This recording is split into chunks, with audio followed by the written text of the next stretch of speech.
T minus 30 seconds.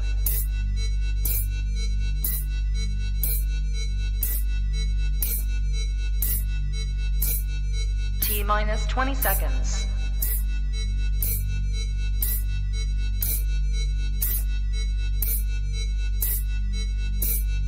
10, 9, 8, 7, 6, 5, 4, 3, 2, 1, 0.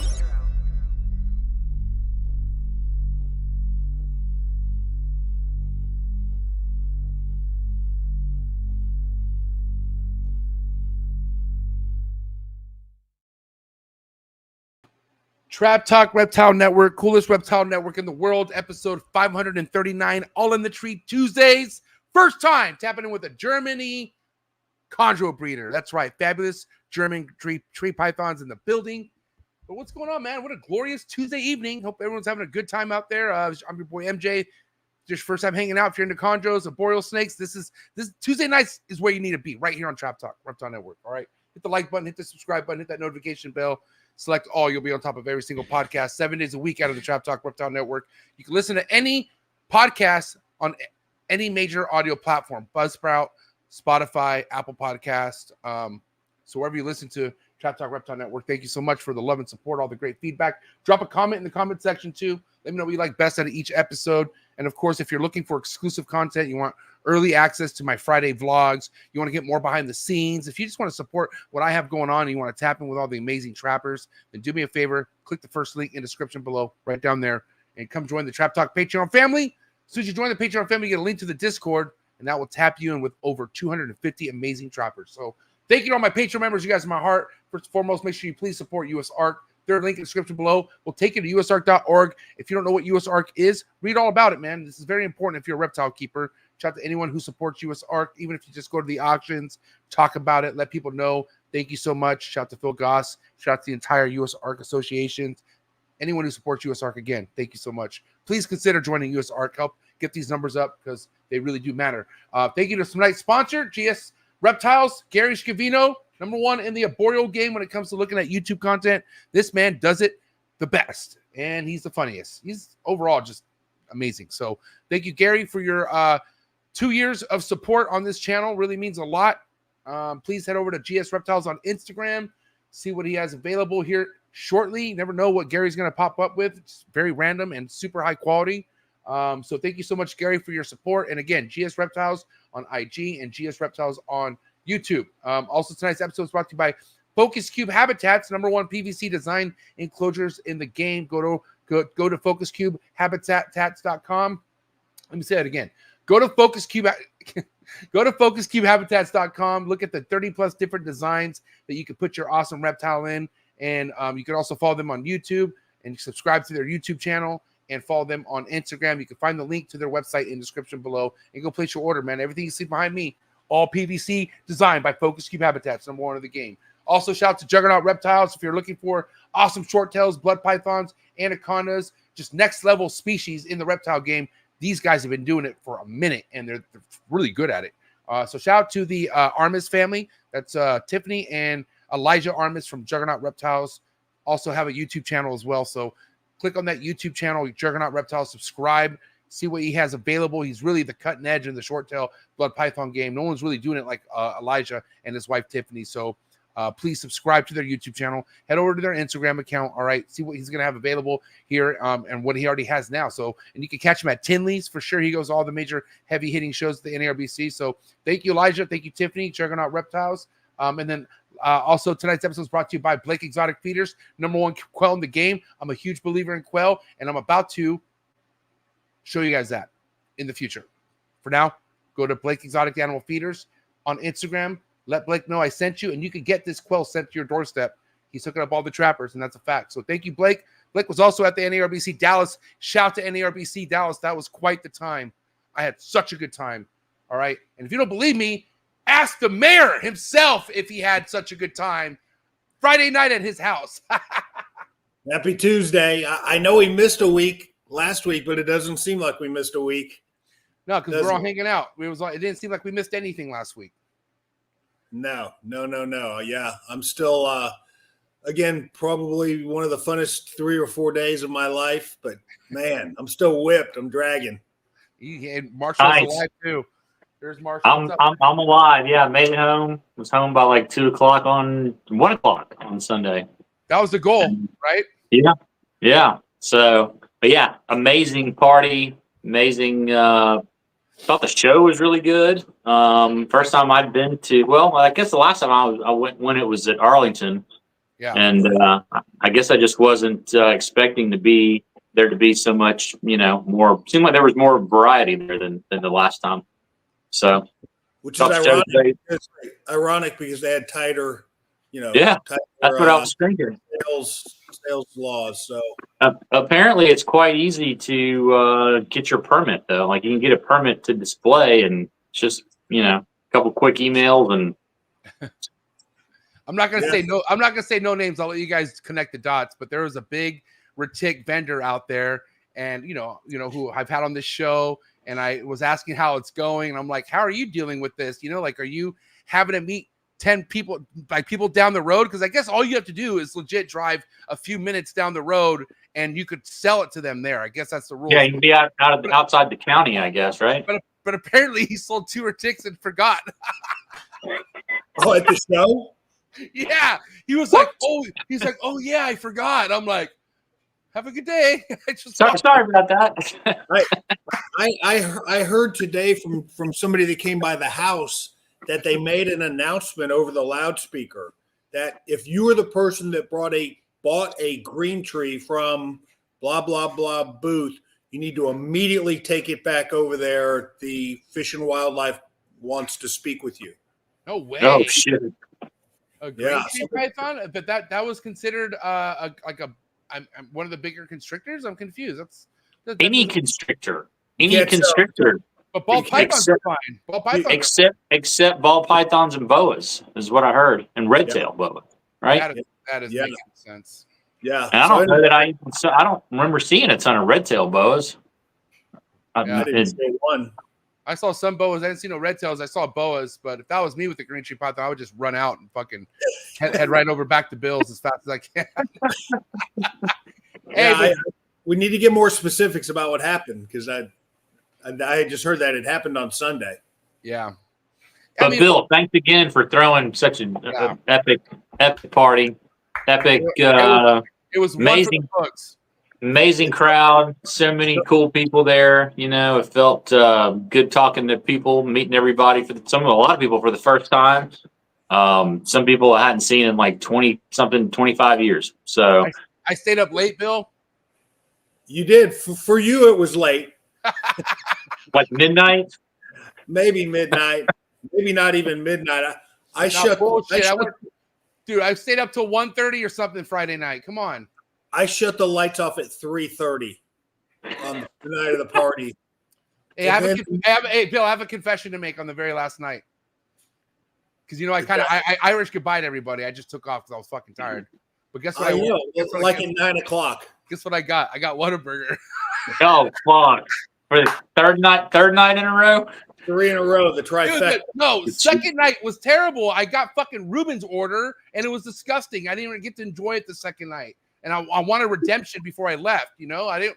Otherwise I'm not gonna have a good relationship with Whataburger. But guess what? It was epic. It was delicious. I got the strawberry shake instead of the chocolate. It hit just as good. It was the best time ever, and I fucking slept like a baby. So I just had to admit that. Classic. But okay. So what was the total number that you had, Bill, as far as people who showed up? About 90 something. It was like 92 to 94. Which was good. Had a little over 100 people that RSVP'd. So to have 92 people show up, I thought it was good. Yeah. It seemed to me like I certainly thought it was the most heavily attended. And kind of like Marshall, there were, a lot of people there that first time there, a lot of people that I hadn't seen in a long time. Marshall, it was fun to watch you, talk to some of those people that you hadn't seen in forever or you'd never met them. Yeah. Ken Deal. I don't know if you'd met Ken before or maybe that you've seen it. Yeah, it's been like 20 something. He's one of the ones that it's been 20 years probably since I've seen him. Matt 15, Morris. 15 at least. Yeah, Matt Morris, Sony, Raju. Yeah. Um, Sony's a good guy. Sony had some fucking crazy heat at his table. Holy shit. yeah, he did. Yeah, he did. Yeah. The best captive bred condors I've ever seen at an expo. Yeah. It was cool to see. But also what's really cool to see is that we finally have our first chondro breeder out of Germany tapping in with us tonight. What's your guys' thoughts about having a Germany breeder on the show? What time is it over I there? was going to say, I'm thankful he's in the middle of the night. 3:10 a.m. over there. It's his Wow. That's pretty hardcore right there. He's For For sure. He got D-Lick go ahead. in the chats too, busting his ball, already busting balls. It looks like D-Lick's gangster. She's always around this time. Sometimes she don't miss, man. yeah, But a lot. But listen, I don't know much. I know we talked a little bit about the European market and whatnot, but breeders in Germany, I don't know how they work. I don't know how things are, and obviously there's a million ways to do certain things to be successful. I follow this guy's Instagram page. I will pull it up. So he's been successful with chondros, but I'm very curious to see how the market is and how they follow lineages over there and whatnot. Yeah, same. I was checking out his Instagram today. He's got some pretty nice animals. Yep. All right. Well, listen, you guys ready to bring him in or what? Yeah, let's do it. Let's do it. I know there's a debate to watch, so. Is there something else on TV right now? It doesn't matter because right now it's the coolest reptile network in the world. Episode 539. Do what you got to do to get your mind right. Do what you got to do to stay hydrated. We have Marcus from Fabulous German Tree Pythons coming at you right now. Let's go. Sure.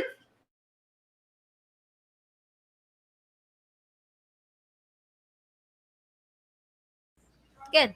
You ready for do more in the future? Trap Talk podcasts? Yes. Man. Only Trap Talk. Exclusive. Yes. Exclusive. Oh. So stop calling us. Rub the spot, get the club to pop. When I come up with the crop, God love it or not. I'm hot from the hop to the rub the spot, get the club to pop. When I come up with the rub the spot, get the club to pop. When I come up with the rub the spot, get the club to pop. When I come up with the rub the spot, get the club to pop. When I come up with everybody, we do it. Everybody,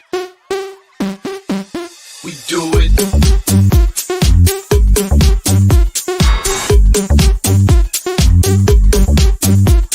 Do it.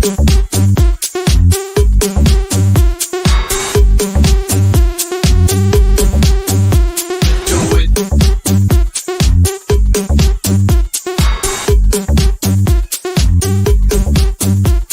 Do it.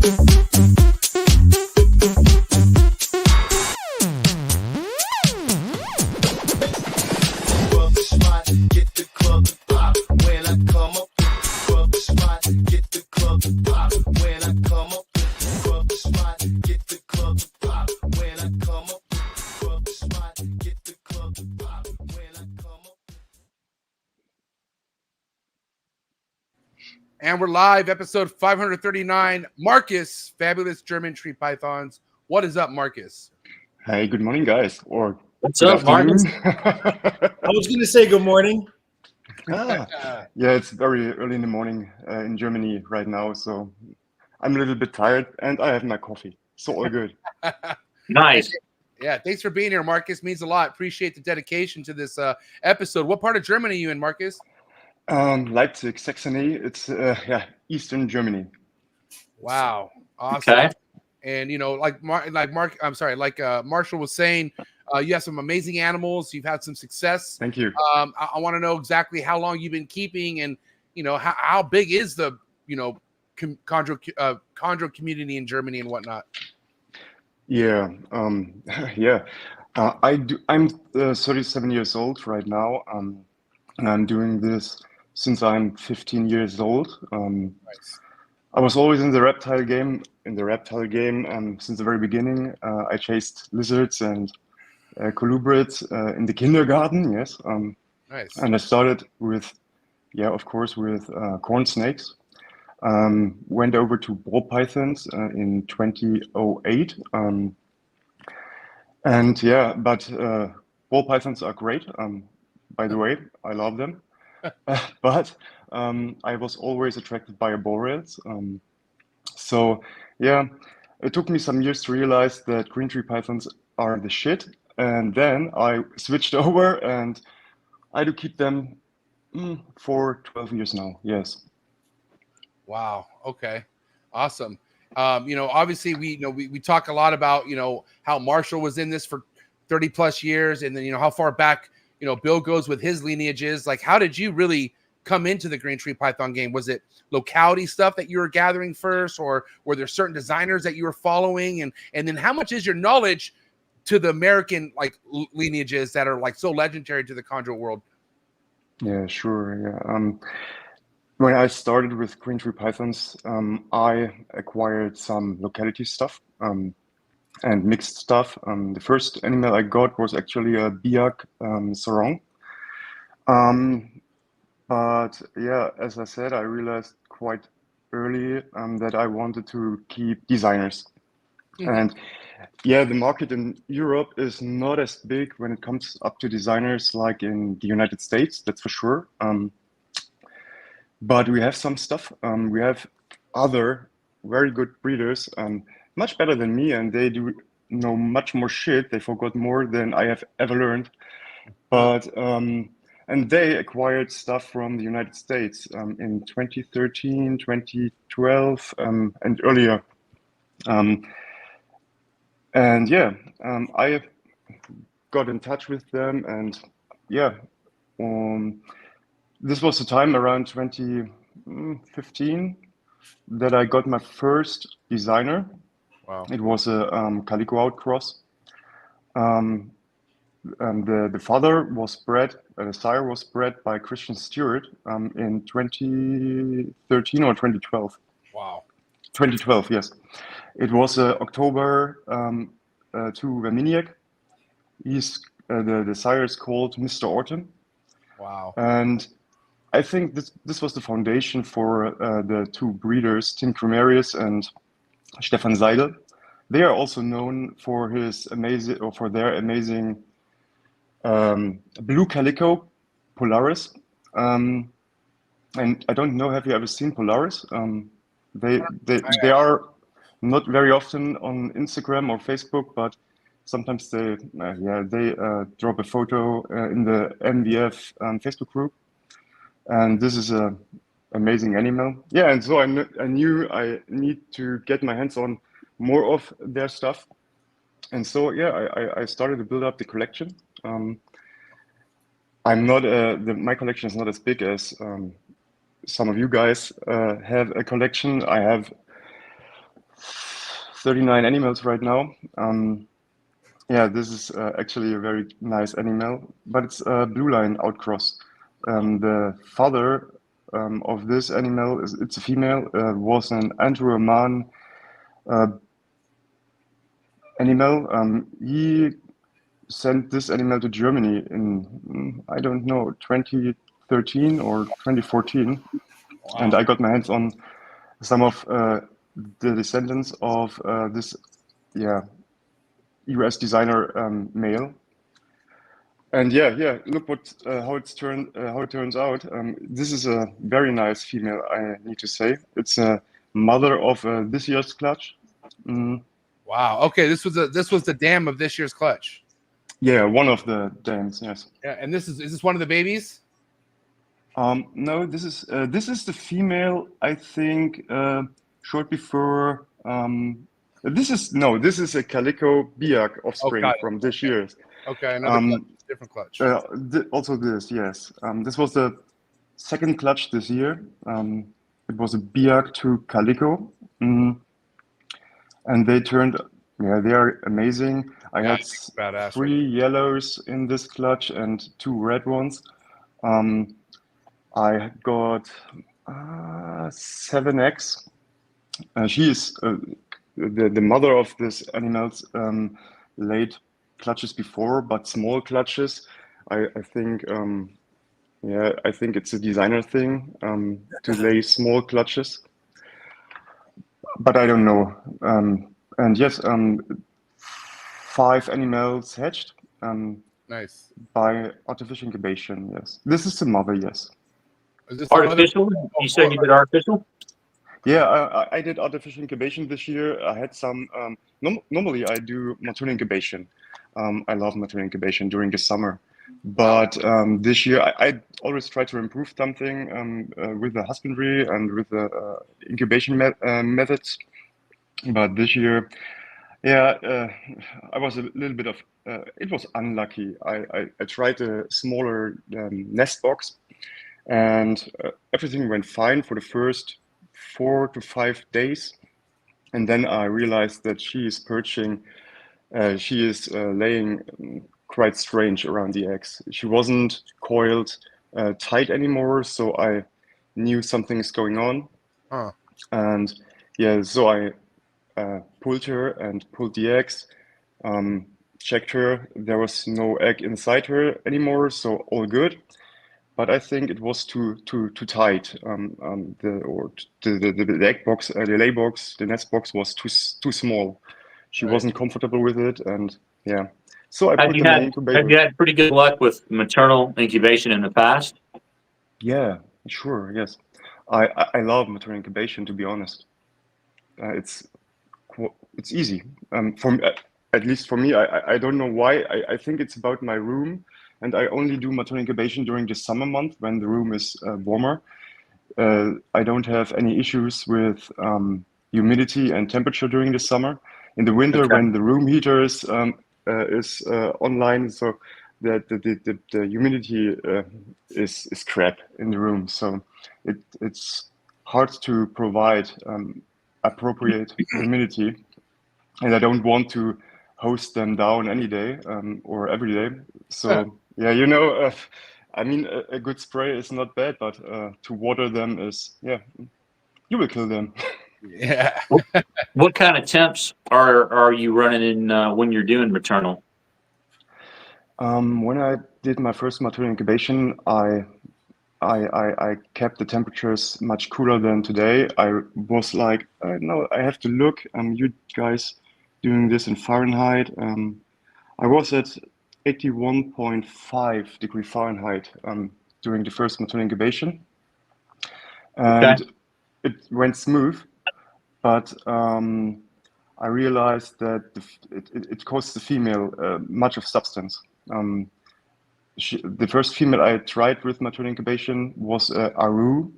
She was around about 1.6 kilograms. She was obese. I got her from a keeper. He quit with CHONDROS, so I thought, okay, I get my hands on this animal. But in the end, she lost half of her white during the maternal incubation. Of course, it was very cold. So she has to, she shivered during the whole process, and yeah, burned some calories, I guess. And nowadays, the room is quite warm. It's in the summer, it's quite warm in Germany, and the room, we don't run air conditioners, so the room is around, what it is, 86, 87 degrees Celsius, Fahrenheit during the day, peak temperatures. And the humidity is around 60 to 70 in the room, and in the cages I run a higher humidity all the year. In the winter, around 70%, and in the summer it's 80 to 90%. So it's easy to provide the humidity at least. Marcus, do you get a night drop in the summers with those temperatures, keeping that warm during the day? Do you get a temperature night drop?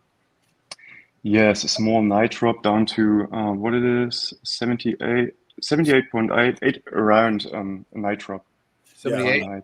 78, yeah. So that's good. Yeah, you definitely need that because you couldn't run those chondros successfully ambient, in the high 80 Fahrenheit day and night. That'd kill them.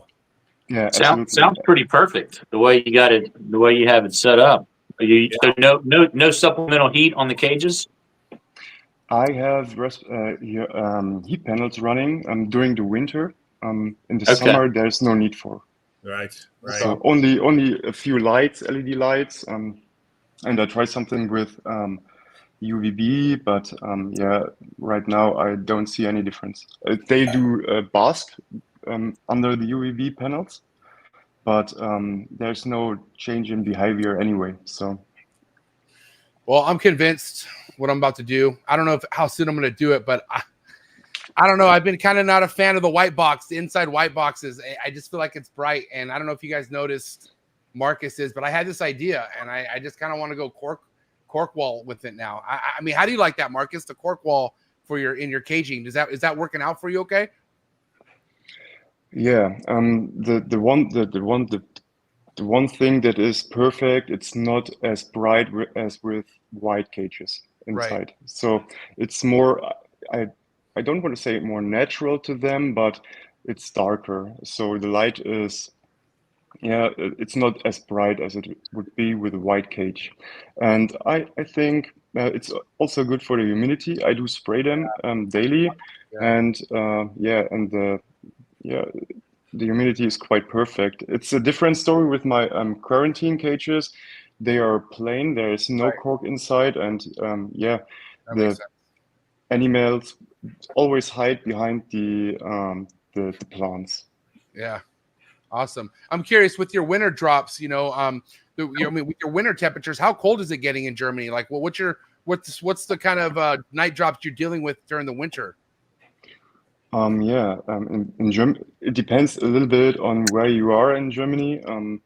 In our region, it's freezing temperatures and less during the night, during the day, also or during the day, but in the night it gets quite cold. And in the room, the temperatures are at 69.8 degrees Fahrenheit in the winter. Okay.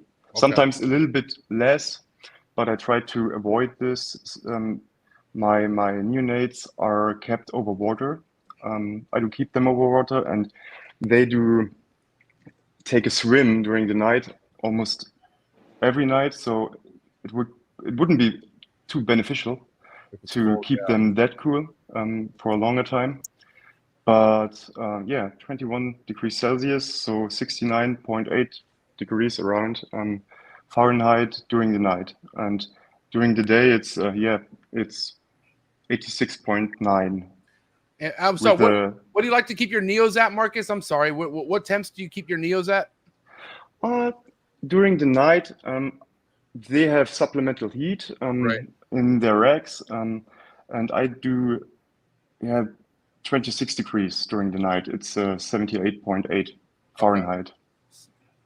Okay. And during the day, it's like the adults, between 85 and 86 or 87 even. And you're over water for like how long? About a year, or how long do you like? No, for 4 to 6 months. For the first half a year in their life, I think it's quite beneficial. Yeah. But it's a lot of work. I've seen. I'm on the show quite often, and I've seen or I've heard Marshall saying that he is also doing keeping them over water. Mm-hmm. So it's pretty much work. You have to clean the water at least once a day. But it's okay. I've never had any issues with sheds or with stuck sheds, or they are quite good hydrated, and I don't need to mist them to spray them. That's the next good thing. Yeah, it's just a lot of work, like you said, because they dirty. I mean, is that pretty accurate, Marshall and Bill? They dirty that water pretty quick over water when it comes to baby neonates. Yeah, absolutely. Go ahead. Yeah, I was going to say absolutely. I mean, you really do have to be on top of it. You have to change the water. Be prepared to change the water every day. I mean, I think there is some benefit to it. It's funny, we tend to always try to recycle the new into the old and the old into the new. And I went through a phase where I was keeping them over water for a long time, and now I've backed off and I don't keep them over water as long. And it's probably just, trying to eke out that one little 1% better.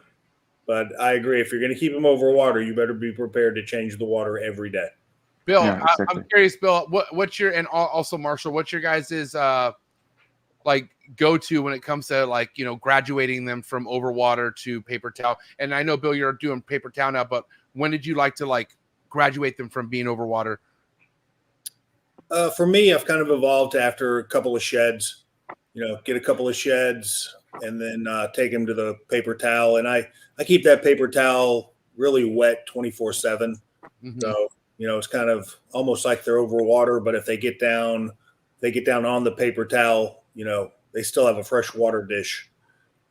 Because obviously if they get down, and I was like Marcus, I noticed those things swimming in the water, you know, all the time. I'd always be down in the water. And so that, you know, they would immediately dirty that water. Yeah. Yeah, I pretty much check it twice a day, in the morning and then in the evening, or like in the morning before I'm out the door, then come home, you know, when I get home at night, check them again. And usually you've got to change them at least every day, every other day. I mean, because you can, you know, it might just be urates, but there's always a little something in there. And if you're, you know, you get to them, you check on them and they are swimming in that water. And swimming is not a good term because the water is not up over where they have to swim, and like maybe halfway up their body. But if you get, you know, you pull it out and the water's dirty and they're in the water, then you've got to get the animal out, hook it out, or whatever you have got to do to get it out and get it into a fresh tub. I would always have multiple clean tubs ready to go. It's where I could just put some fresh water in the tub and then just get that neo out, usually with just a small hook, put it in the fresh tub, you know, with a new perch and everything. So it is definitely more time consuming than keeping them over paper. Yeah, definitely. Now, since we're on the topic of neonates here, Marcus, let's kind of talk about your experience establishing the neonates that you produced. You know, we've talked a lot about goods and bads, obviously. Any kind of prolapses or anything that you had to work out in the beginning or even now that you're dealing with when it comes to establishing neonates? Actually, I haven't had any prolapse since I'm breeding CHONDROS with neonates. Oh, okay. They are doing quite good. Knock on wood. You better. Yeah, absolutely. I think it's a numbers game at the end. I don't have so many neonates per year. So this year I am at 21 right now. I'm waiting for 2 more clutches, but yeah, the prolapses that I had were with adult animals, but animals I acquired from other breeders or keepers, and always animals that were overweight or obese, and always females, never males. So yeah, but back to your question about establishing neonates. I had some moments where it was quite hard in the very beginning to establish them, because they are very tiny. So, and they are picky eaters sometimes. But nowadays it's not smooth, but it's much more easier for me. Of course, I know how to treat them. Can you say I know how to treat them? I think yes. Yeah. And it took me some years. It's a different story between maternal incubated animals and artificial incubated animals, in my opinion. It took me some years to realize that the animals that hatched at day 49 by maternal incubation haven't had absorbed the egg yolk completely. So they are hungry early on. Sometimes even they took the first meal even before the first shed. And with artificial incubated animals, it's a different story. At least in my house, they need much more time to get hungry.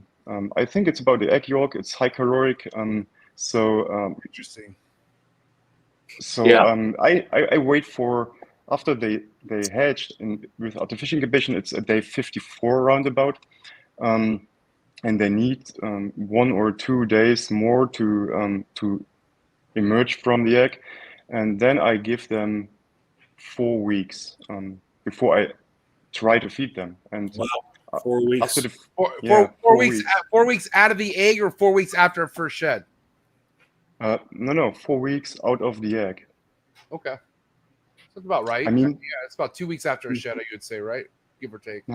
Yeah. I mean, I've noticed that the artificial incubated animals aren't as hungry as the MI animals. The MI animals are quite early on in hunting position, sometimes even before the first shed. Interesting. And after the That's first shed, interesting. after the first shed, they will eat and they want to eat, and they rip your skin off. They can't, but they try. But the artificial incubated animals, they need a few weeks more. So, Mark, As I said, your animals are being you're determining whether they get artificially incubated or maternally incubated depending on the time of year that the clutch drops. Is that correct? So summer they get artificial, winter they get maternal, or No, other way around. Yeah, backward. yeah, okay. And so are you roughly about 50-50? Would you say half of the animals that you produced are artificially incubated and half are maternal, or? the majority of the animals I've produced is mature incubated. Around the majority, yes. So 60-70%. The rest is artificial incubated. Of course, I'm a firm believer in breeding them during the early spring, late spring, and get eggs in the early summer. It worked out for me quite good in the last years. I also had clutches during the winter season, but it's more stress for me because of the work. I could do more, but I have to work quite much in the winter. Yeah, I know my limits, and yeah, as I said, neonates are quite time consuming. So and I want to be a nice daddy, so I have to clean them every day. So, and if I can't do this for so many animals, I don't breed them in that on that numbers. I got you. That makes, yeah. I mean, obviously, it's you know the room, you know how it works for you, and you're based off your experience. If you could maternal incubate everything, you would. If your room was warm, is what you're saying. Yeah, I mean, some are they hatching smaller than your maternally incubated ones? You mentioned earlier that they don't absorb as much yolk. Yeah, good question. So are they hatching smaller? Because I seems like I've had some that, you know, if an animal doesn't absorb all its yolk versus a sibling that does, I mean, they could be like half the size. I don't know, Bill, have you seen that? Yeah. For sure, but what's interesting is I agree with Marcus. The ones where they don't absorb that yolk, and sometimes They get hungry quicker. Yeah, they get hungry quicker for sure. There's no doubt about that. So yeah, I agree. They are not smaller, but thinner. The belly is not full, so yeah, there's little. I wouldn't say they're skinnier, but you see the difference. I have had the comparison this year. I had a mature incubated clutch in the early on, and the rest of the summer breeding was AI because I lagged in some things. I had a little bit of bad luck. I did 3 artificial incubations this year in the summer, and so I compared them, and they're the same size, but they didn't have the same weight. The maternal incubated animals were around 12 to 15 grams, and yeah, and the average size of the AI animals was 15 grams actually. So, Marcus, I'm curious about the females after they have maternally incubated a clutch. Are you able to breed them back-to-back seasons? So the next year they're able to breed, or it takes you longer to put size back on and get them well conditioned? no, I can breed them back to back. But the calico female you've seen a few minutes ago was bred the 3rd time in a row this year. I bred her 2022, 2023, and 2024. Now she has 2 years off, that's for sure. Wow. But they haven't lost too much on white. It depends on the temperatures in the nest box. I guess if you let them sit on the eggs at cooler temperatures and they have to shiver or keep the temperatures up on themselves, you absolutely can be sure that you can't breed them the next year. But with what I've said, yeah, around 86.5 or even 87 degrees Fahrenheit, they are back on track early on. So I can absolutely What breed size them. are they starting before? Like how big are your average ones? What do you say your average female size is? It depends actually. I've bred a 450-gram female with maternal incubation. Also she bred maternal incubation wise with 450 grams. She laid 16 eggs. I thought, oh shit. Yeah, they were That's all impressive. fertile. That's amazing. And she lost around 200 grams. So she was very tiny or skinny after, anyway, even with the higher temperatures. But she was back on track early on, and I could have bred her the next year, but I didn't. Of course, she's a small animal, but the average size female in my collection is around 700 to 900 grams, and at least 5 years old. Okay. So, kind of going back to establishing neonates. How quick are you jumping up in meal size from your experience? Like, when are you noticing them going from pinks to fuzzies to hoppers? How do you like to rotate that? yeah, I don't know how you guys doing with the meals. I guess the average feeding frequency is 5 to 7 days. Okay. I'm doing it a little bit more often.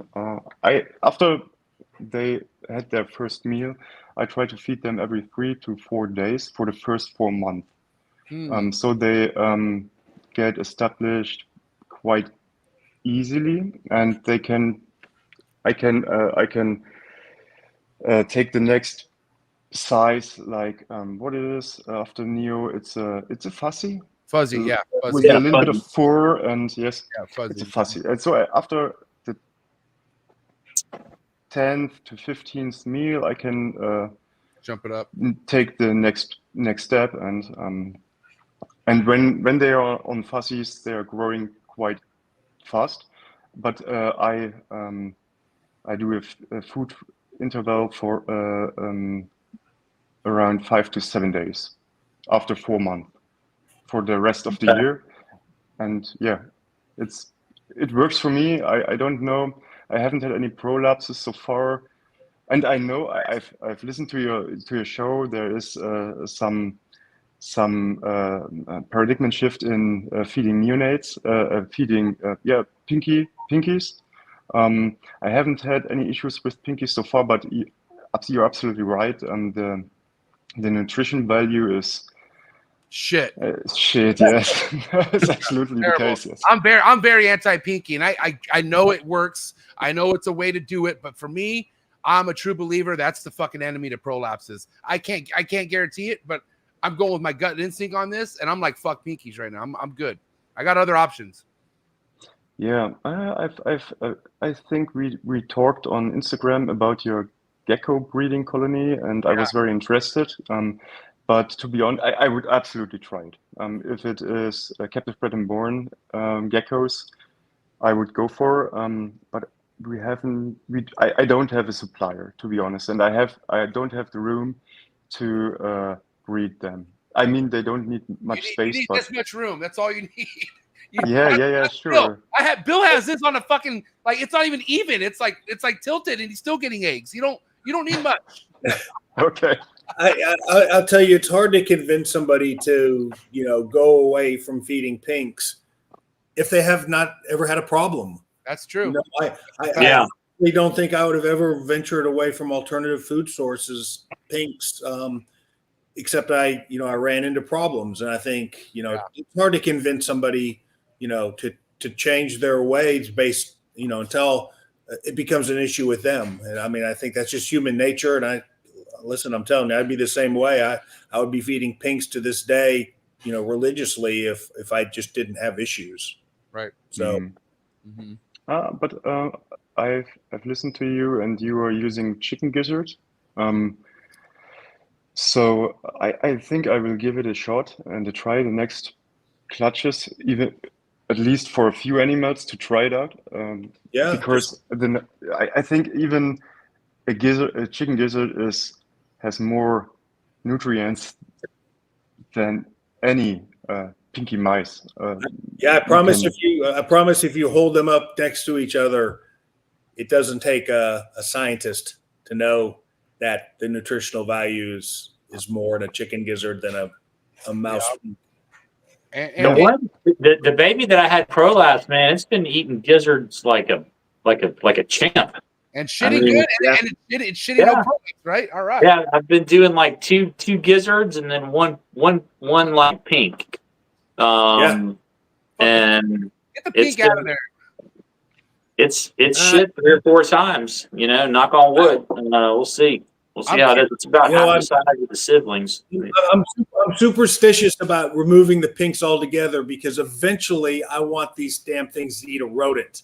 I don't want it to eat, the first 18 months of its life, gizzard or gecko or whatever. And then, I'm just worried that it would not then take a rodent. But what if it switches to hopper or a fuzzy with no issue? Like what if there's a state? What if there is a way to avoid the pinky stage and just go to fuzzy if you can? Like I'm saying if it's proven that way, Yeah, I just don't have enough experience doing it because I'm kind of like Marshall. When I've introduced the gizzard, I've always kept the pinky in the rotation, so to speak. So it might get a gizzard ASF pink and then a mouse pink and then maybe 2 gizzards back to back. But I'm always getting that rodent pink or that rodent source back in so they, quote unquote, don't lose the taste for it. Yeah. Now, when it comes to your adults, Marcus, like, are you pro rats being fed to your adult females? Do you like mice? What's been working for you? Depending on the size, the 450 gram female, for example, is on mice, on big mice, but the bigger animals are on rats, small rats, small rats. So around 80 grams or something like this. But I don't. It's a cycle in the year. In the winter, they don't eat too much. I feed them every 30 days or even every other month. In the summer, they're attracted to food. They have a very big food response. They do a hunt during the day. Even during the day when I clean the cages, I really have to be I need to be aware that they will rip your skin off. They are hunting. But so I go back with the size. I feed smaller food items during the summer, but more frequently. I think it's so more than 30 days, or is that when you're feeding them? You're feeding them 30 days in the summer in between feedings, or is that in the winter? In the winter, in the summer, it can absolutely be every 10 to 14 days, but much smaller food items. Because they are so attracted to food, and I think it's some kind of natural for them. Of course, their metabolic rate is much higher because of the higher temperatures during the night and during the day. So they're running on 100%. So yeah, and they are hard into follicular development during the summer and late spring, and even into the fall. So they are eating quite good. And in the winter, as I said, in the winter, when it's October, November, December, I limit the food supply. I feed them always every 30 days, every 40 days, and that's okay. The males rarely eat during the winter, maybe every 2 to 3 months, one food item, one big mouse, and that's okay. I mean, in the winter, they are very attracted to the females. They're always cruising around. They don't have the head for eating, I believe. In the summer, they are absolutely eating a lot. I do feed them every 10 to 14 days also. So, Nice. but with small food items, with this mice. Males are only on mice. So you have males that are very active during the winter, obviously signs they want to breed, but then you like to have clutches during the summer. So you notice that you have males that are active during winter and they like to breed during the summer, like they're on all the time. Yeah, I think it depends on an environmental change. Yeah. I don't think they are too seasonal. I mean, yes, in the winter they are more active during the night, and you see them cruising around. But when the spring is kicking in, also the females have this change of temperatures, of humidity, and you can see the behavioral change in the females and the males. That the reaction of the males is okay. I do eat, but I will breed. And then if you put the male inside the female's cage during the summer, it's the same thing as in the winter. Mm-hmm. They will go for the female almost instantly. Yeah. Because of I think it's because of the temperature changes during the year. It's like a cycle, and I think changes they are the climatical changes that they know and are established with are good to them. I mean, if you change something out of the row extremely, it's not beneficial. But I keep them this way since forever. Right, all the So same. they know what's going to happen. And whether you, excuse me, MJ, I was going to say whether you realize it or not, you're food cycling your animals as well. Right. Yeah. It's the days of feeding your adult chondros every 10 days, 365 days out of the year, regardless of the season, I think are long going by the wayside. Almost everybody we talk to now is utilizing some kind of, it can be vastly different, but they're utilizing some kind of food cycling technique where they're feeding more heavily during parts of the year and less frequently during other parts of the year. And I think that's a big part of a lot of people's success in getting chondros to breed. Yeah, I think that will do the trick. The food cycling. It's not. I haven't tried light cycling or temperature. It's a kind of temperature cycling anyway in my rooms, course of the temperature changes during the summer and winter. But I think the food cycling is what will do the trick. Yeah. Sounds like it in your environment. Certainly sounds like it because you're getting clutches in the summer and the winter, and your temperatures are different. Yeah. No, it seems like he's doing temperature cycling in the winter, and then during the summer, it's food that he's intaking up. Like it seems like those are the two triggers, you would say, right? Yeah, for sure. And his method is vastly, or not vastly, but it's different than a lot of other methods. But it still comes down to the same thing. These animals are getting subjected to different temperatures and different food availability at different times of the year, and either of that or both of those are triggering the animals it's good to reproduce. Yeah, I think this is doing the trick. Yeah. Okay, I'm curious. Kind of going back to you artificially incubating your eggs.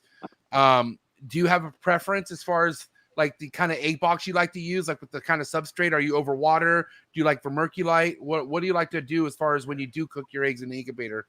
Yeah, I think the egg box. Wait a second. Sim container? It's this sim container. Yeah, that's the OG one right there. Fuck yeah. Damn, the small one. But I don't like the small ones. I do like the big ones. Yeah, those are nice. Yeah. All right. And I do incubate them over border. I've never tried vermiculite with green tree pythons. I tried it with ball pythons and white-lipped pythons back in the days, Yeah. but not with sim containers. That was quite amazing, but I'm a little bit scared of putting them into the vermiculite, the green tree python eggs. They're so small and they don't like water too much. So to incubate them over water is the way to go for me. Yeah. Shit. Ryan Young, what does he say? Put those eggs in that fucking vermiculite. Yeah. I've done maybe it I give both it a ways. try. I've done it both ways, and it's been a long time since I've done vermiculite, but I'm gonna give it a shot next clutch I get. Nice. Yeah, I mean, the eggshell, maybe the eggshell is a little bit smoother and easier to pit for the animals because of the water. But yeah, I'm a little bit afraid of mold, to be honest. Yeah, I mean, they're so easy to crush. So I'm afraid of the verlicumite. I have trouble with that word pronouncing it. That's why I don't use it. Well, I'm afraid of it drying out and me not realizing it or capturing it. You know, that's one of the concerns that I have, that it'll dry out. You know, with water or suspended over water, you never have to worry about that. yeah, for sure. Yeah. Set it, forget it. It's set it and forget it with the water. You know what I mean? Yeah. Yeah, absolutely. Yeah. So yeah, and I know you mentioned a little bit about when the average PIP is coming out. You say about day 54 on the artificial incubation is when you're getting your first PIP, about day 54, correct? Yeah, around day 54.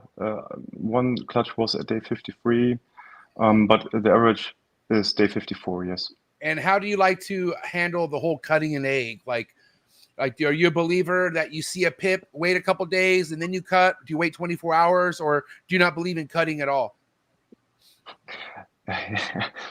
I don't produce too many chondros that I can risk to kill them by not cutting the eggs. So yes, of course, when the first neonate pips the egg, I'm absolutely sure that all the other animals are about to hatch anyway. So I cut the eggs, a small cut, a really small cut. And even if they will need 1 or 2 more days, it will don't harm them. Of course, I don't use a dirty scissor or a razor blade. It's quite, I disinfected that, so it's okay. And I mean, it's in a box, in a closed box, suspended over water. What's going to happen? Nothing. So they will hatch. I have tried to get MJ to quit using the dirty scissors for years. Wow. He just won't. He can't get away from it. He's got to have those dirty damn scissors. Yeah, no, I think I'm a firm believer in cutting the eggs. Of course, it was with maternal incubation that the first time I tried maternal incubation, I let mommy do all the job. At the end, it was a failure not to pull the animal, the female, at day 49, and pull the eggs and cut them. All the eggs that didn't pip, or all the neos that didn't pip, died during the hatch process. Of course, the clutch is a ball, all the eggs that are inside this ball, if they are much warmer during the incubation, I guess, and they are about to hatch much earlier, so they will try to emerge through the eggshell into maybe another eggshell, and they will drown. That's absolutely possible. And with artificial incubation, it's not the same thing at the end, but yeah, the egg tooth can break, and then the animal will drown anyway. So why risk this? So Marcus, those were the ones that you're talking about right now, the ones that you didn't pull off the female, the ones that died in the egg, they were fully developed, like they were full term? Yeah, they were fully developed. I had, there were 18 eggs, fertile eggs in this clutch, and 13 hatched at day 49 in the night of the day 49, but the female didn't left the clutch. So she was at the clutch. So I thought, okay, there are still animals, or maybe in some eggs. Of course, females will leave the clutch after all hatched. That's for sure. So, and I waited another day and another day. And at day 51, I thought, okay, let's give it a try. Pull the female and pull the eggs and have a look. And then I had 5 eggs that the neonates tried to emerge, but they couldn't make it for whatever reason. There were scratches in the inside of the eggshell, but they all drowned, and they were fully developed. They were absolutely beautiful animals, and I swear to myself, I will never do this again. At day 49, I pull the female and pull the eggs and open the eggs. Anyway, Interesting. We remind me if I'm wrong, guys, but we have not really heard that before with maternal incubation, right? The keeper pulling the female at day 49 and then cutting the eggs. I haven't heard that before. It makes perfectly good sense to me, Marcus, to do that. Guys, have you heard that before? Have you heard other keepers? I haven't. So what do you do? What do you do with it when it's like a mass of eggs? Do you pull them? You pull them out. You separate them, or you leave them? No, you separate. Do they pull apart pretty easy? Yeah. At day, it's with maternal incubation. It's always the same. At day 49, you can go into the snake room at day 49 and look inside the beehive, and there's always at least half of the clutch looking out of the egg. They are always hatched they will always start to hatch at day 49, in the morning of day 49.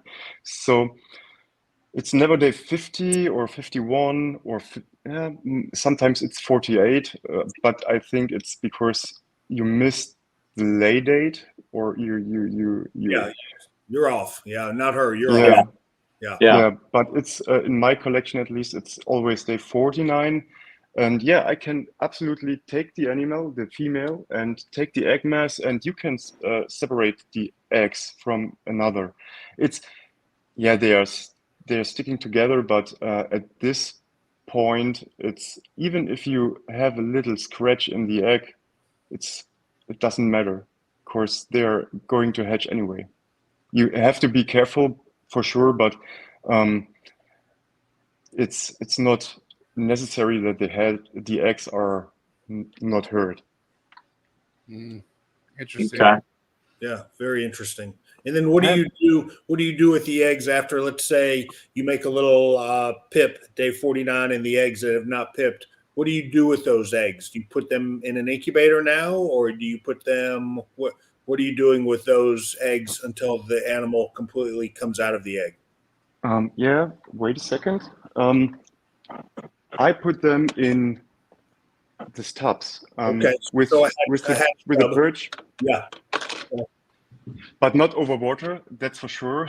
It's a paper towel, wet paper towel, and a daily cup where the egg is in with a little bit of sphagnum moth.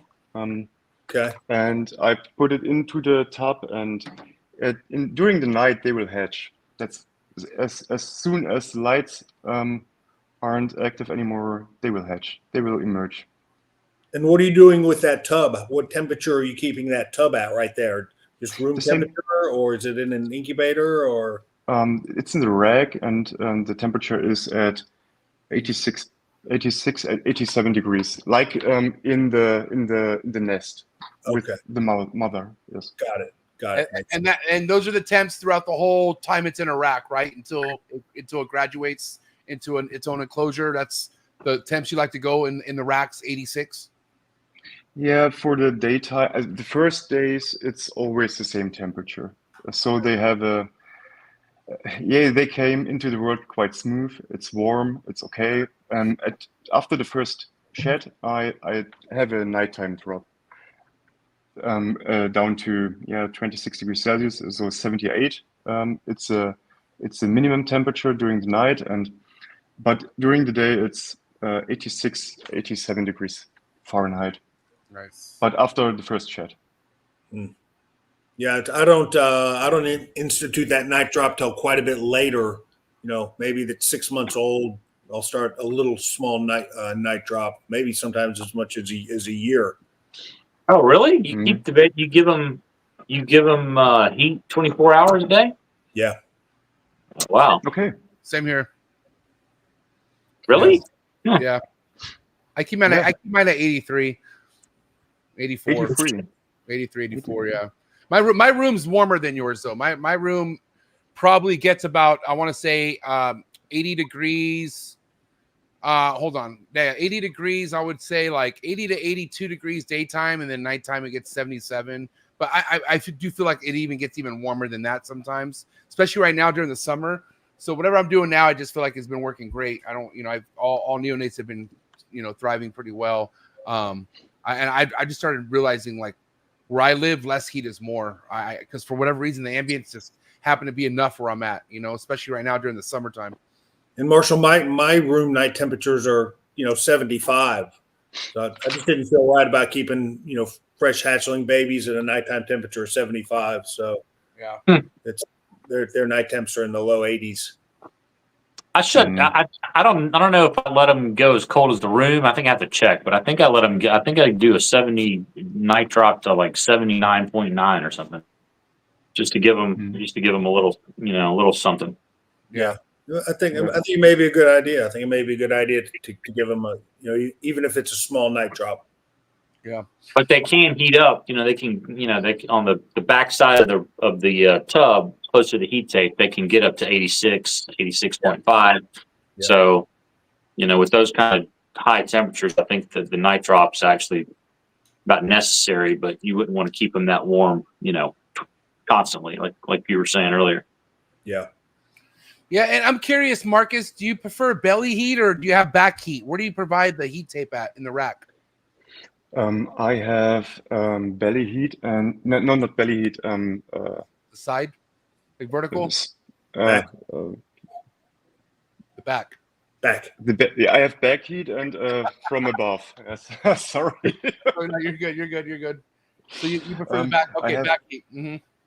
Yeah, I have different racks. One rack is with back heat, and the other is for heating heat tape from above, and it works fine anyway. So it's okay. I think it's quite perfect for my room with the temperatures. I think there can be in other rooms there could be problems with heating from above. Of course, the temperature or the heat is moving up anyway, so it is quite cool and on the bottom, but it's not the case in my room, so it's okay. In the winter, it's a different story when the room is quite cool, but yeah, it works. So I haven't had any issues with the neonates with the heat from above in the winter. Of course, the temperatures are on the probe level, it's anyway 78.8 degrees Fahrenheit during the night. Nice. And in the winter, most of the animals are quite big in the winter when they were bred in the summer. And these animals don't have water on the bottom anymore. So I don't have the problem that they get a cold or whatever. Of course, they can't swim, and the others that were incubated during the winter with water on the bottom are in a different room. This room is not as cool as the main room. Got it. And are the racks you're using? You guys use PVC racks over there, or yeah? I think the majority of the people here in Germany or even in Europe are using PVC cages, PVC racks. And this is quite good. Of course, wood is quite heavy. So if you have to move, it's trash. You have to carry all this weight, and no, I don't do this anymore. I had wooden cages back in the days, and when I realized with the first move, when I've moved the first time with my animals, that is bullshit to use wooden cages. It's too heavy. nobody wanted to help me anymore after this. So yeah. Marcus, I had a question for you, and this is kind of changing topics, but it's been something I'm thinking about. What are the expos like in Germany? Like when you go to an expo, are you seeing green tree pythons at expos, imports, captive bred stuff? And how are people, if not, how are people acquiring or finding green trees like yourself or other people that are wanting to buy green trees? Yeah, we do have expos. The biggest expo in Europe is probably the Ham Show. The Ham Show is next weekend. I'm actually there, but not as a seller or whatever, only to visit it. And there are green tree pythons, captive bred and borns on the expos, or at least at Ham and the show in Houten in the Netherlands. But it's not the majority of the green tree pythons. The most green tree pythons that you will see there are imports, the so-called farm breds. Yeah, farm bred. And they're but they will change the man anyway. So, but there are only a few people bringing captive bred and born animals to an expo as a display animal or to sell them. There are a few, but not too many. Not many. I think it's the same with you in the United States. I wouldn't say they are too fragile, but I don't want to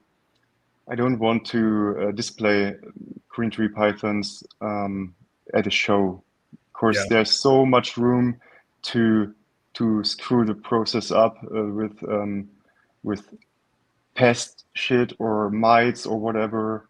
There are so many people from the herb hobby, gecko keepers, snake breeders, snake keepers, and whatever.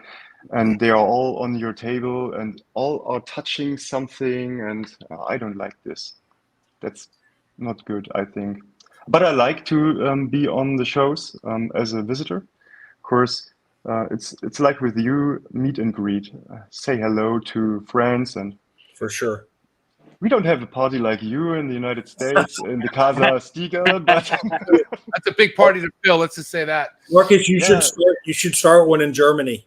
Yeah, maybe. Probably I should. Yeah. Yeah. Even in Germany, we heard the rumors about the big party in Texas. Yeah. Nice. That's a global news event right there. I'm telling you. It's kind of crazy. I envy you that you have a community like this in the United States, and that's crazy. It's not the same in Germany. Or in Europe, the most people are with their own. They are not too much in public. They don't share too much knowledge. This is something I really like with you guys, that you're sharing your knowledge. It's not the case in Germany. I try to share some knowledge or my knowledge, my experience, but I don't know why the most breeders don't do this. Of course, it's nothing better than breeding green tree pythons. So with success. Marcus, if we can get keepers from England over here for the party, then there's no reason why we can't have a keeper from Germany to come over here for the Texas party as well. He has a point. Oh, I would like it. Yeah, actually, I would like it. It's an open invitation. You're welcome anytime in September. Next year, yeah. Yeah. Bill, are we trying to break your record though, or what's the deal with the amount of attendees next year? I'm just curious. Are we trying to go bigger than that, or what's going on? I think the number that we had this time was just about right. Okay. Just about right. I mean, we could handle more. No. It seemed, when I walked in my snake room, I hadn't been back there. I mean, I spent most of the night in the front of the house, greeting people and saying hi. But when I did make it back to the snake building, we're gone for a couple hours, bro. Shoulder to shoulder. I could barely get back to the back room. Yeah. I was having the time of my life in the pool with Charlie. You were in the swimming pool all night. It was fucking epic because I know how that room works. That's why, like, when some of my guests that I invited came, I'm like, hey, listen, we got to go to Bill's room now because right when the sun goes down and everyone eats and goes over there, good luck. It's like fucking waiting for. I went in there for. I was in there for a couple of minutes. I had to dip. It was too crowded. Yeah, but it's a time. It's what it's all about. But listen, we're gonna get to the wrap up topic part of the episode. I'm gonna go first, and then either Bill or Marshall will go next. And we didn't really talk much about any kind of the viruses that you guys might encounter over in Germany. We talk about NIDO, we talk about crypto, a bunch of other stuff that people have experienced. What's the story over there in Germany? Or even in Europe? Have you heard of anyone experiencing NIDO viruses or having collections just like kind of, disappear after all this and whatnot? Yeah, for sure. Actually, it's a very good question. We suffered NIDO virus as you guys did. I think it started with you in the early 2013, 12-ish, and with us it was around 2014 when the first collections were wiped out. Wow. There were several breeders leaving the game course of losing everything in the very beginning, and nowadays it's still a thing with the NIDO virus. There are still collections with NIDO virus infections out there, at least I guess there are some NIDO virus infections out there. Of course, there are always breeders that disappear, that vanish from one day to another. You don't hear anything about them anymore.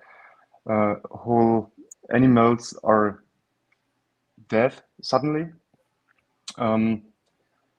Whole collections are wiped out. So I think it's a NIDO thing or whatever. But nowadays we have like you have fish head or. Go ahead, Bill. You were saying you had fish head, so like you send samples over here, or you test them there. We have a few labs doing NIDO. Okay. I wanted to say we have labs like you have fish head or RAL or what it is. Yeah. And great. Yes. we can test every animal. If you're a reputable breeder, a responsible breeder, you're doing this with the collection. Anyway, nobody would buy anything. Of course, if you spend so much money on a designer animal, you want to be a little bit sure that this animal you're acquiring is safe or NIDO negative. Yeah. And the problem is, I do the swabs by myself. I would like to. This is a thing. I would like to. I always tell the upcoming buyers, come to my house. We are doing the test together. Of course, Germany is not big. It's 500 kilometers from east to west and 900 kilometers from north to south. So you can have a ride to my home, and we can do the test together. So you're safe, and you know that I did it right, and we can take the sample to the post box, and we will get the results within days from the lab on our email account. So, but the majority of keepers aren't doing this. They rely on the breeder. It's okay, you make this, and I believe you. And this is where the things, where the shit hits the fan. Of course, there are always people that are not honest. That's the problem. I mean, if you're buying a 4,000 euro animal or whatever, you should be sure. Of course, if you have one animal that is that expensive, you have more, and to wipe out a whole collection because you're an idiot or whatever is, I don't think that it's a good story. It's just too easy to test now. There's no reason. Everybody shouldn't be doing it for even ball pythons, any type of snake that you bring into your collection. Anything, especially if it's something that you see has signs or issues or something like that. Like, you're not doing yourself any favors by not getting that animal checked out, for sure. Yeah, that's right. We have also cryptosporidia issues, but not in the green tree python game. It's more in geckos or boas. Here with retroration and all this stuff. The emerald tree boas suffering a little bit of crypto, I guess, in Europe. There are so many animals that are sick, but there are also enough animals that are okay. But crypto is a thing it's an issue, I think. Of course, it's high contagious, so Oh. Where'd Bill another go? reason not to sell something on the show. Bill, you good? I don't back. know. Bill. Okay, cool. All right, who wants to go next with their wrap-up topic? Go ahead, Marshall. How do you guys sell animals over there? Is there a MORPH market, or is there a forums or advertising websites that are specific to Germany or to Europe? Because you can there's free travel anywhere within the EU, right? Without permits. So and then also to piggyback on that, how do you ship something? Like what carrier do you use to ship and can you ship from Germany to anywhere in the EU? Yeah. First of all, yes. We have some. We do offer our animals on forums like on Facebook. That's for sure. That's quite easy. I love it. And we have something similar to MORPH Market. It's quite. Yeah, it's known for animal transfers. It's terroristic.com. This is where we do offer our animals, and yeah, and websites actually. Some breeders put animals on their own websites, and yeah, that's the way we crumbled in Europe, I think. And when it comes to shipping, there are some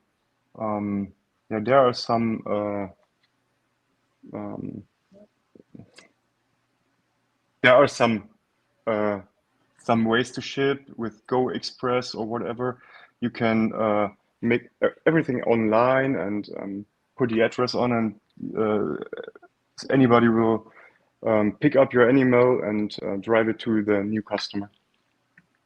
Nice. So with a store box, but it's the ways at least in Germany are so short. You can be in the other end of Germany within a few hours. So Yeah, they're driving shipments, not like taking it off and dropping it off at FedEx and flying it from Texas to California.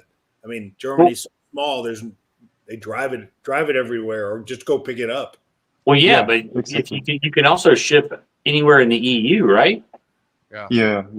So That's in that case, yeah, and that's quite easy with the Go Express, for example. Go Express, okay.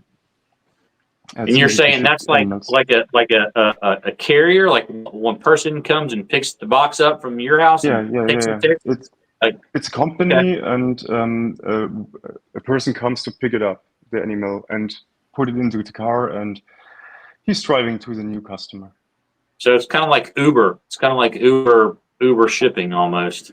Interesting. It's like Uber for snakes, yes. Yeah. Huh. Interesting. All right, Bill, what's your wrap up? I wanted to ask Marcus if I know you enjoy working with your designer stuff. If you could get designer animals from either the U.S. or other parts of the world, what would be like your dream line to get working into the projects that you're working with now? Yeah, I'm a blue line and calico guy, so yeah, I've talked to Dilek yesterday, and he has acquired 2 animals or 3 animals from the United States, from Mr. Stiegel. At least one animal. Yeah, one. And, a sickness baby coming. Yeah. Yeah, nice.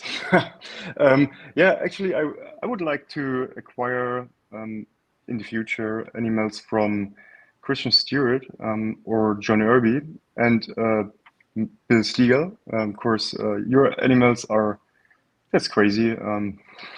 There's so nice animals in your collection. It would be my pleasure. Delic is, setting the foundation for getting animals to Germany. I know animals from the U.S. have come to Germany before, but it seems like it's been a while. I don't know when was the last time chondros came from the U.S. to Germany.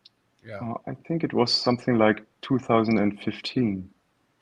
Yeah, I think 2015 was the last time any animal from the United States was sent to Europe, or not to Europe, but to Germany. Yes. Germany, right. So yeah, that's exciting. It's been a while, yes. So, and Dilek is actually Dilek is my blueprint for all of this. I told her that I would earlier on I would like to acquire animals, but I was always scared that something will happen during the transportation. Yeah, and now that she is doing this with you, I said to her, "You're my blueprint, and if everything works out for you, and I hope, fingers crossed, yes, Fingers crossed. Definitely. I'm kicking in, and I jumped the train. Yeah, definitely." Yeah. I think it's going to work well. I know the person that my animal, Patrick, is sending an animal or two as well. I don't know if Mark is, but I know Delik's getting at least a couple of animals, 2 or 3 animals from the U.S. And I know the person that it's going to in Florida, very responsible keeper, very good with arboreal stuff. So I have no issues that it can get safely to him, and that he's exported animals for many years. So I think it's going to be in really good hands. And I think obviously things can happen, but I'm very confident that the way that this is going to go down is going to be very successful. Yeah, great. I hope so. Fingers crossed. Yeah. Would be nice to Yeah, the last time I think that one or two of those shipments you were talking about earlier, maybe 10 years ago or so, 10 or 12 years ago, I remember sending MJ, the animal that you posted on your story today, that I shared it from Facebook. Yeah. I didn't send it, but the guy that I sold it to sent it over to Europe somewhere. And I can't remember what we did. Rico would organize things back in the day. And he knew how to do all the paperwork and get the permits, and he would kind of organize it and kind of tell you what to do, send this in, send that in. So we sent a couple of boxes over to I don't know if we sent any to Germany. I want to say one of them might have gone to Germany. I remember Stefan that you mentioned earlier got some animals from the calendar to England, right? Was he in England? Some went to England. Some went to Jurgen in Holland, and he was the importer, and then he distributed them throughout Europe from there. And then I'm pretty sure some went to Germany. There was a guy, I can't remember his name, Paul something, that bought a couple. Crush, yes. Yeah, he bought a couple of animals from me, Stefan. I'm pretty sure he got some nice calico stuff. Yeah, Stefan has beautiful animals. Yeah. But yeah, it has been a while since I've sent anything over there. I haven't heard of much going over, except maybe Christian, or I don't even know who else would have shipped in the last 10 years. I don't believe that anybody has shipped anything to Europe, or at least to Germany. I'm not absolutely sure, but I haven't heard anything. And I'm quite good connected, so. You just got to do what Bob Clark does. Take that shit yourself on a plane and drop that shit off in hand. That's dude. From what I heard, to this day, Bob Clark fucking flies to Germany with snakes on that plane, and he physically gets those snakes off the plane, meets whoever needs to meet, and that's how he does the transaction. Yeah, Bob Clark is on the Ham Show almost every September and June, I guess. Bill, we got to get you on. We got to get you on that Bob Clark time, Bill. Let's go to Ham. Let's go to Ham, guys. Let's do it. Bob Clark was at the show in Dallas this week. Yeah, he was. I saw him from across the room. Now you can connect the dots to the person I was talking about earlier. Yeah, he is on the show in Ham. He is for retics and ball pythons. He was on the Man. when I was on the first time on the show in Ham. It was in, I don't know, 2006 or whatever. He was on the show. Since then, he is on the Ham show I at least once a year. Yeah, he goes back there quite a bit. Phil and I were talking about going. Wasn't that you I was talking to you about? It was late one night. We were talking. Of course it was. We were talking about going to Europe for either Ham or the other one, Houghton. Yeah, no, that was us. Yeah, we'll go to both. Yeah, it's not too bad. It's full of people. It's sticky. It's warm. Perfect. It's perfect conditions because we Germans we like air conditioners. So we don't have any. It's hot as fuck. Patrick says he wants to go too. Who does? Patrick, you got to leave the state of Texas first. You haven't even been to fucking. Have you ever left Texas at all? I mean, do you think he has a passport even? Come to Germany. Hey. Germany is not that shabby, so. At least Garrick from House of Blue could travel within the country without a passport. Without a passport, yeah. Yeah, definitely. All right, listen, great episode. I appreciate you, Marcus. We had a great time getting to know exactly how you're running things over in Germany, and I would love to bring you back sometime, man. It would definitely be an awesome episode to bring you and more European or even German keepers on the show. But I really appreciate it, man. How do you feel? You feel a little tired? Are you gonna take a nap after this, or how are you feeling?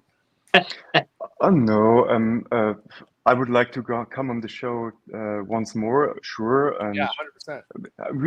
I mean, the time of the day is not that nice. So, but I mean, the time shift is what.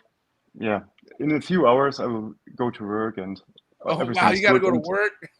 Yeah, I have to go to work. That's a bad thing, but. I thought you Well, did. man, thanks for staying up late or getting up early, whatever you did.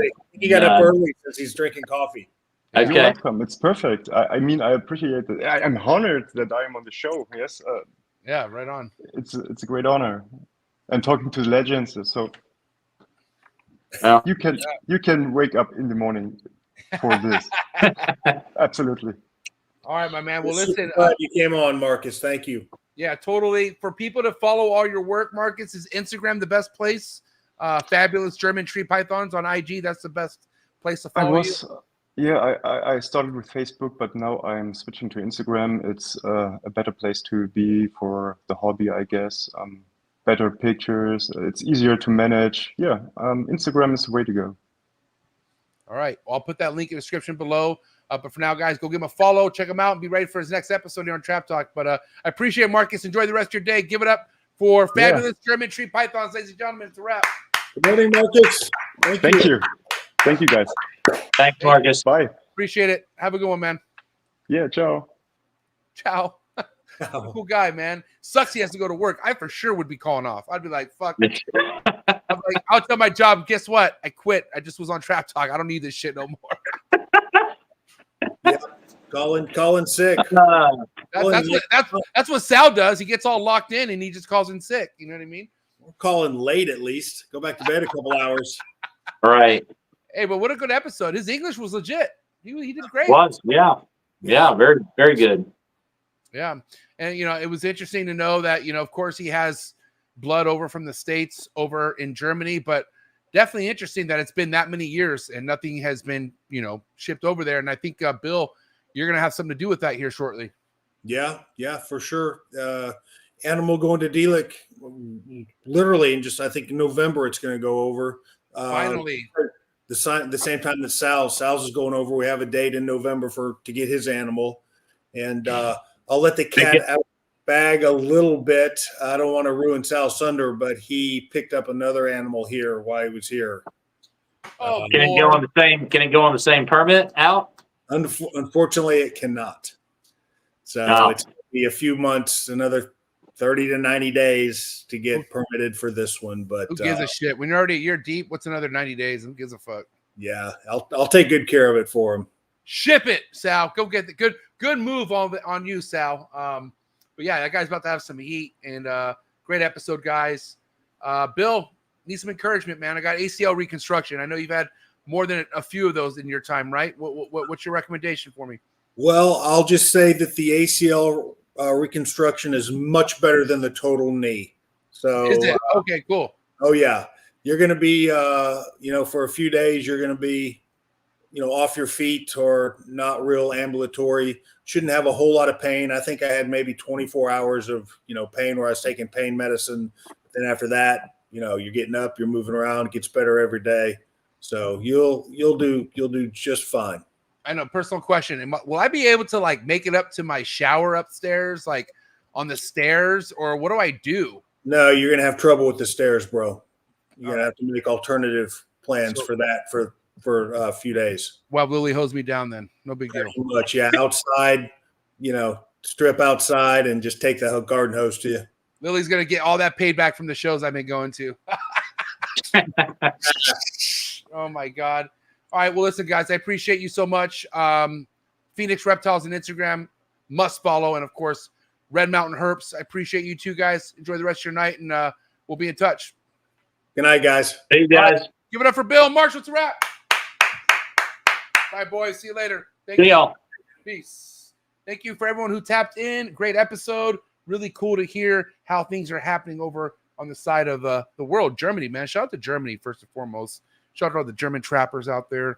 And if you enjoyed this episode, hit that like button, hit that subscribe button, hit that notification bell, drop a comment in the comment section. Let me know what you thought was most interesting out of this podcast. And let me know who you think we should bring on.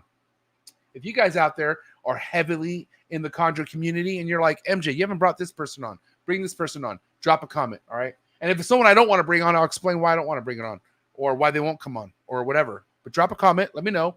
And I hope you guys enjoy the rest of your week. I'm going to be taking a little bit of a break due to my ACL reconstruction. I have 2 Thursday night episodes already pre-recorded. I won't be on next Monday or Tuesday's podcasts. I'll be just too busy trying to get my life together with my knee. So just enjoy the content that I'm going to have pre-recorded for all you guys. All right. And if you're looking for exclusive content, if you want to get more behind the scenes and stuff I don't really release to everyone, then come join the Trap Talk Patreon family.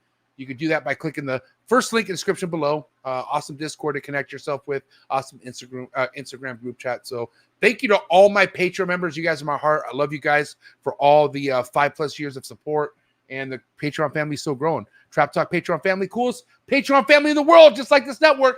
And you guys have a good night. Don't forget Stephen Cush's Corner here tomorrow with Patrick Holmes. Definitely going to be one for the books. These two could really, really, really talk reptiles. Like really, especially Patrick. But anyways, guys, enjoy the rest of your night. Episode 539 is in the books. Marcus, fabulous German tree pythons. Catch you guys tomorrow here on Cush's Corner. And I'm out.